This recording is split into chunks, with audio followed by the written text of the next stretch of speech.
আপনাদের সামনে নতুন একটা রান্নার রেসিপি নিয়ে আজ আমি হাজির হলাম।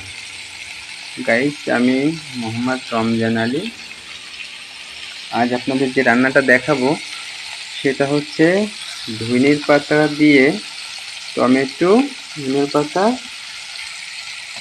আলু, পটল দিয়ে মাছ ভুনা। মাছ ভুনা করছি। আমি বাজার থেকে কিছু কালীবাউস মাছ আনছিলাম, সেটা আমার ভাজা প্রায় হয়ে আসছে। এখন আমি মাছটা উঠিয়ে ফেলব।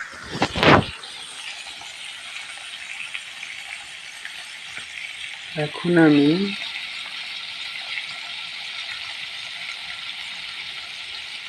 পটল আলু কড়াইতে দিয়ে ভাজি করে নিচ্ছি।